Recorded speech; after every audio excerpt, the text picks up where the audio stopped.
Shauna Wells. I'm from West Warwick. Thank you very much for the opportunity to speak to you about House Bill 5690.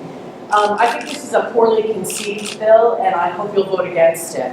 First, the bill tries to make law that which is already law, which is that if a driver is found to have exercised due care and yet hits a person, regardless of what that person is doing, the driver would be immune from civil liability anyway. So for that reason, I think the bill is redundant and unnecessary. It's unnecessary. Secondly, I believe this bill is a violation of First Amendment rights, which says, "No law shall be made that abridges our freedom of speech or the right of the people to peacefully assemble and petition the government for redress of grievances." It's no secret that since November of 2016, there have been an increase in peaceable assemblies and petitions for redress of grievances.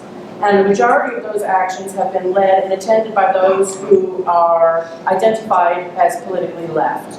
The majority of this bill's original sponsors are from the GOP, and so the submission of this bill has the chill of censorship around it and sends a tacit message that it's okay to hit protesters with your car.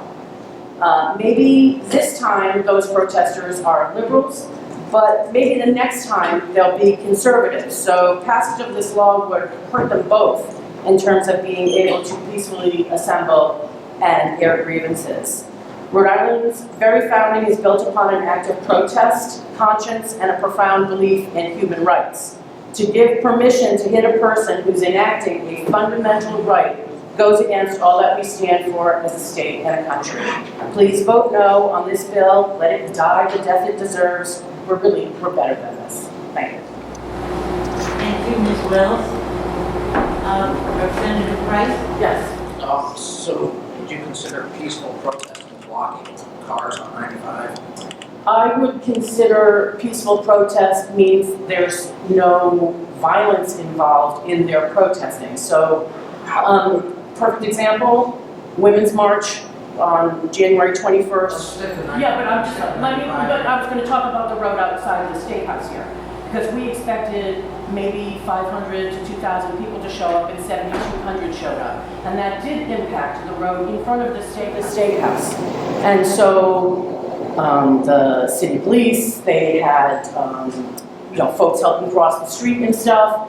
The protesters were all nonviolent. And so my thought is, if they're standing on a highway and they're not throwing rocks at the cars that are going by, they're being nonviolent. They're peacefully protesting. Would you consider a safety issue? Yeah, I would consider it a safety issue, but I also consider the issues that people are protesting about and not getting any redress. When people come to their government and they speak to their government and they ask for a redress and they feel like they're not heard, then they escalate the protest. So to me, you're asking the wrong question. To me, the question is, Ms. Wells, thank you. you're getting away from that. Yeah, thank you.